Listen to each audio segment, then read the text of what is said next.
My God, I hate drugs. The last push at the Supreme Court to convince colleagues to come over to her side. Former Chief Justice Maria Lourdes Sereno is set to file her motion for reconsideration today, the deadline set by the court. She's appealing the Supreme Court's ruling in favor of the quo warranto petition. How many votes does she need to win, and is there hope for Sereno's cause? Our justice correspondent, Anjo Alimario, has more. A defeat in the hands of her peers at the Supreme Court was not enough for former Chief Justice Maria Lourdes Sereno to lose hope. In fact, she's still hoping all 8 justices who voted against her will have a change of heart for the sake of the country. Realistically, that hope that all 8 will reconsider is not a big one, obviously. But there is always a glimmer of hope in everything. Legal experts believe Sereno needs 2 more votes to win.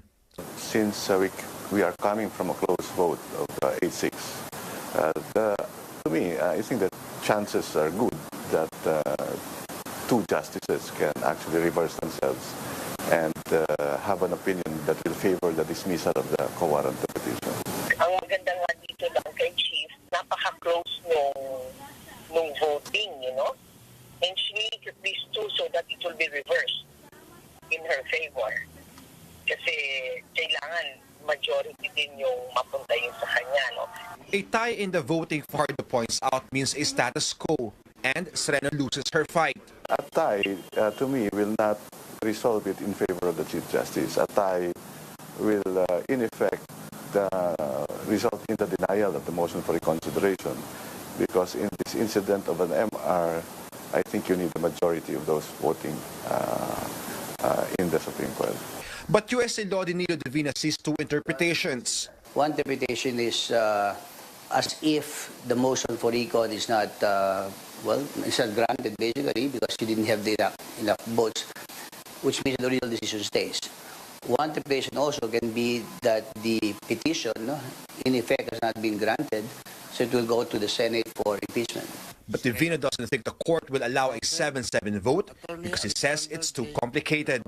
Of the 8 justices who voted against her, only Associate Justices Andres Reyes and Alexander Gesmundo did not write their own opinions. Divina says it might be difficult to get a reversal and an appeal touching on legal issues, but perhaps some factor issues may not have been appreciated correctly or accurately. Perhaps some evidence may not have been considered, or perhaps new evidence may be submitted with leave of court.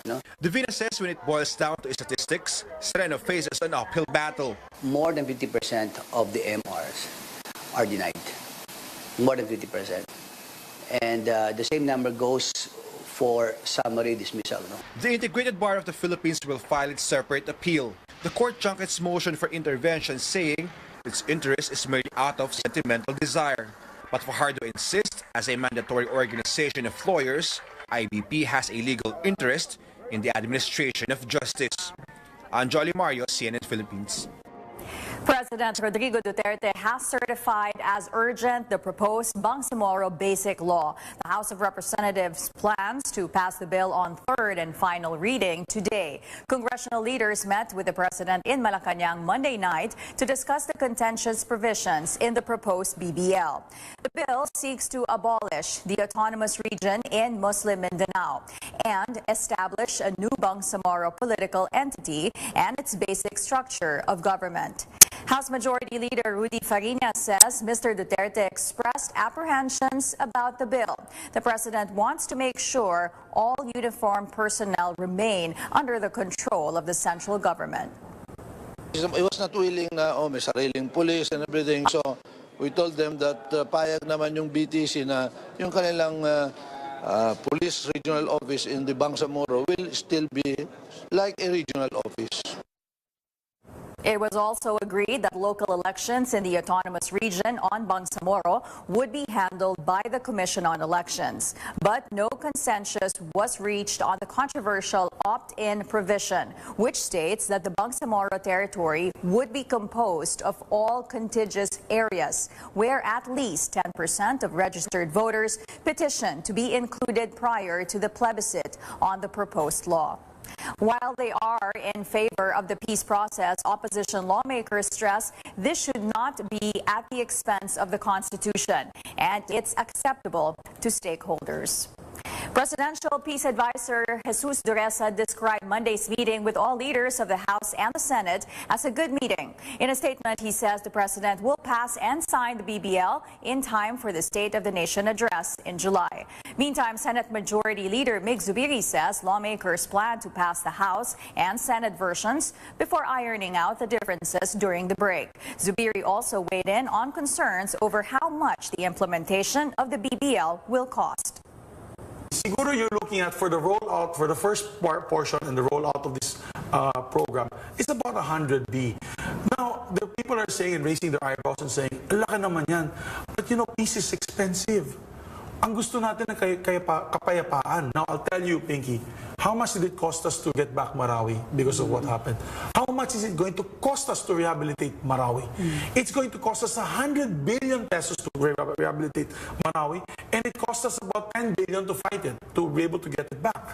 So the cost of war is more expensive than the cost of peace. Senator Zubiri says he is confident the Senate will be able to pass the BBL on third and final reading today. Now, as a check on our global headlines, the search for Malaysian Airlines flight MH370 officially comes to a close. Malaysian authorities say there will be no more extensions. It has been more than 4 years since the jetliner disappeared while on a flight from Kuala Lumpur to Beijing.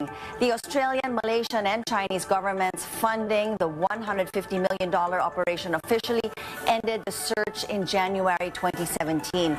Earlier this year, a private U.S. company took up the search on a no-find, no-fee basis. But after 5 months, it also failed to produce results and is ending its operation. U.S. President Donald Trump confirms North Korea's top official is on his way to the U.S. President Trump tweeted news of Kim Jong-chol's trip to New York early Tuesday morning. The planned meeting between Kim Jong-un and Trump nearly fell apart last week when Trump said he was calling it off. But after a conciliatory statement from North Korea, Trump revived hopes for the meeting late Saturday night. And Europe is proposing a ban on single-use plastic items in a bid to clean up the oceans. The European Commission wants to ban 10 items that make up 70% of all litter in EU waters and on beaches. The draft rules were unveiled Monday, but they need the approval of all EU member states and the European Parliament.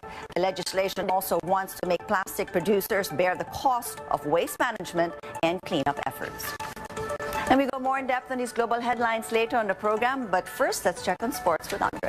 Well, Christine, the MLEX Road Warriors prepare for the worst as FIBA suspends its star rookie Kiefer Ravena for failing a drug test. According to the official PBA website, the Road Warriors have decided to sit out Ravena until the Samahan Basketball ng Pilipinas can get a clarification on whether he can still play in the league. The Golden State Warriors will renew their rivalry with the Cleveland Cavaliers in the NBA Finals. The Dubs have booked a date against the King, LeBron James, and his court after grounding the Houston Rockets in Game 7 of the West Finals. And a winning start for tennis superstar Serena Williams in her first major tournament since giving birth in September last year. The 23-time Grand Slam champion sweeps Kristina Pliskova to begin her campaign in the French Open. Awesome news. A big day today for ousted Chief Justice Maria Lourdes Sereno. She is expected to file her appeal today on the Supreme Court's decision to unseat her. So CNN Philippines will be following this story closely. Stay tuned for that. And BTS, has been trending over the weekend, being top It's been trending and trending and well, trending. I know, it's non-stop trending. But here, there's reports Grammys next. Well, of course, everybody wants it, the fans want it, and we'll keep you posted on that. Well, now in the world of sports, it's a controversial issue. Phenom, PBA rookie Kiefer Ravena was banned 18 months to participate in FIBA tournaments. There were 3 substances that weren't allowed by WADA to be taken in by an athlete who will participate in an international competition. I can't pronounce the 3 substances, but our doctor guest later probably can. Doc Freddy Gomez will explain these substances thoroughly and, the situation. Yeah. What happened there, ano ba talaga yung bawal, ano yung hindi bawal. Yeah, and what the drugs actually do to your body. It enhance you as an athlete. That's right. I mean, it's been We hounding. need to know what we put into our bodies. All the intake. That's right. Yeah. Right? All right. Stick around until 7:30 for these stories and more. Meantime, here are the morning's headlines. Former Chief Justice Maria Lourdes Sereno is set to file her appeal today on the Supreme Court's decision to unseat her. Former Health Secretary Janet Garin denies diversion of PhilHealth funds to the Health Department. And take a look at the design of the new Senate building to be built soon.